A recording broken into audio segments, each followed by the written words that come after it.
Nizamabad parliament పరిధిలో విజయ సంకల్ప యాత్ర ప్రారంభమైంది. నేటి నుండి విజయ సంకల్ప యాత్రలో పాల్గొనేందుకు జాతీయ నేతలు కూడా పాల్గొంటున్నారు. మనతో మాట్లాడేందుకు జాతీయ ఉపాధ్యక్షురాలు మాజీ మంత్రి డికేఆర్ నగర్ వారు. మేడం చెప్పండి, విజయ సంకల్ప యాత్ర ముఖ్య ఉద్దేశం ఇది నేడు నిజామాబాద్ పార్లమెంట్ పరిధిలో ప్రారంభమైంది. దీని ముఖ్య ఉద్దేశం, విజయ సంకల్ప యాత్రకి ముఖ్య ఉద్దేశం 10 సంవత్సరాల మోదీ గారి పాలన లోపల రైతుల విషయంలో కానీ, మహిళల విషయంలో కానీ ప్రతి ఒక్కరి అంశం పైన కూడా నరేంద్ర మోదీ గారు చాలా క్లీన్గా అబ్జర్వేషన్లో పెట్టి అందరి యొక్క అభివృద్ధి కోసం తోడ్పడిండ్రు, పరిపాలించింది భారతదేశాన్ని. సో అదే కాకుండా ఈ 10 సంవత్సరాల టైంలో భారతదేశం యొక్క కీర్తిని కూడా ప్రపంచ దేశాల్లో చాలా పెద్ద ఎత్తున కీర్తి పరిశ్రమను పెంచిండ్రు. ఆర్థిక వ్యవస్థలో కూడా ఎకానమీ వర్గంగా చూసుకుంటే కూడా 11వ స్థానంలో ఉన్నటువంటి మన భారతదేశాన్ని 5వ స్థానానికి తీసుకెళ్ళిండ్రు. ముఖ్యంగా కరోనా తర్వాత ప్రపంచ దేశాలన్నీ తల్లడిల్లిపోయినాయి, ఆర్థిక సంక్షోభంలో కూరుకోరిపోయినాయి.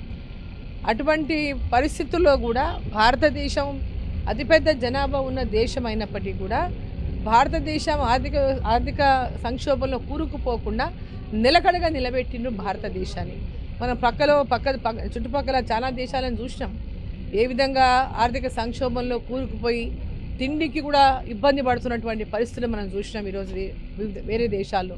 సో మరి ఇంత పెద్ద భారతదేశంలో ఇంత పెద్ద జనాభా ఉన్న భారతదేశాన్ని మరి నిలకడగా నిలబెట్టి ఆర్థిక సంక్షోభంలోంచి కూరుకుపోకుండా దీన్ని కాపాడి నిలదొక్కుకునేలాగా చేసి అభివృద్ధి పదంలో ముందుకు పోయేలాగా చేసి మరి G20 లాంటి సమావేశాలు నిర్వహించి ప్రపంచ దేశాలకు కూడా ఒక స్ఫూర్తిని, దిశానిర్దేశాన్ని మరి ఇచ్చినటువంటి నాయకుడు నరేంద్ర మోదీ గారు.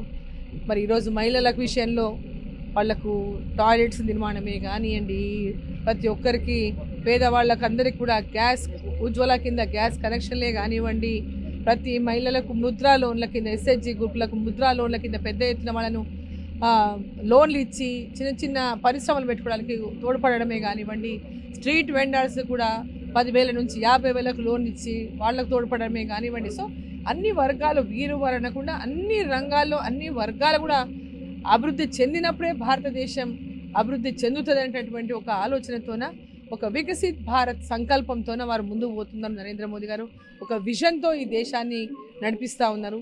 సో ఆ విజన్ లక్ష్యంగా ఈరోజు వారు పనిచేస్తూ ఉన్నారు. 2047 కల్లా భారతదేశాన్ని మరి ప్రపంచ దేశాల్లోకి వెళ్ళా మొట్టమొదటి స్థానంలోకి తీసుకురావాలనేటువంటి లక్ష్యంతో పనిచేస్తూ ఉన్నారు. ఈరోజు 5వ స్థానంలో ఉన్నటువంటి భారతదేశం లక్ష్యాలను తీసుకొని ముందుకు వెళ్తూ ఉన్నారు. కాబట్టి ఈరోజు నరేంద్ర మోదీ గారు ఈరోజు 370 ఆర్టికల్ రద్దే కానివ్వండి, అదేవిధంగా 3 తలాక్ రద్దే కానివ్వండి, రామాలయం నిర్మాణమే కానివ్వండి, శ్రీరాముని ప్రతిష్ఠ అయోధ్యలో రామాలయం నిర్మాణమే కానివ్వండి, సో రోడ్లు, రైలు మార్గాలు, ఇట్లా గ్రామాల్లో డెవలప్మెంట్, ఈరోజు రోడ్లు కానీ గ్రామాల్లో CC రోడ్లు కానీ, అదేవిధంగా రైతులకు తక్కువ సబ్సిడీ కింద ఎరువులే కానివ్వండి, రైతులకు కూడా కిసాన్ సమ్మాన్ నిధి కింద నిధులే కానివ్వండి, అంటే ప్రతి ఒక్కరు రైతుల యొక్క భవిష్యత్తు కూడా తక్కువ ఖర్చుతో ఎక్కువ లాభాలు సంపాదించాలనేటటువంటి రైతుకి ఈరోజు పెద్ద ఎత్తున ప్రోత్సాహం అందిస్తూ ఆ లైన్లో ఒక విజన్తో ముందుకు తీసుకెళ్తా ఉన్నారు. రైతులలో కూడా ఈరోజు ఆర్గానిక్ అగ్రికల్చర్ చేయడానికి వాళ్ళకి ప్రోత్సహిస్తూ ఉన్నారు. సో వివిధ రంగాల్లో మనం చూస్తున్నాం, ఆర్గానిక్ అనగానే బయట మార్కెట్లో ₹1 వస్తువు ₹2 ఉంటుంది. సో రైతులను ఆ విధంగా ప్రోత్సహించటం ఒక పక్క, మన భూసారాన్ని పెంచుకోవడం ఒక పక్క, అన్ని మందుల మీద ఆధారపడి తింటున్నాం మనం, మందులతోనే పంటలకు మందుల మీద వెనకటికి ఏ విధంగా అయితే ప్రతి ఇంట్లో మనకు పశు సంపద ఉండాలనేటటువంటి లక్ష్యంతో ఏదైతే ఉందో ఆ విధమైనటువంటి మళ్ళీ రైతులను కూడా ఆ విధంగా ప్రోత్సహిస్తూ ప్రతి ఒక్కరు ప్రధానమంత్రి నరేంద్ర మోడీ కావాలంటే ఏం లక్ష్యంతో ముందుకెళ్ళాలి?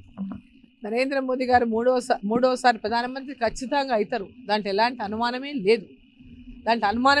నరేంద్ర మోదీ గారిని దేశ ప్రజలంతా కోరుకుంటున్నారు.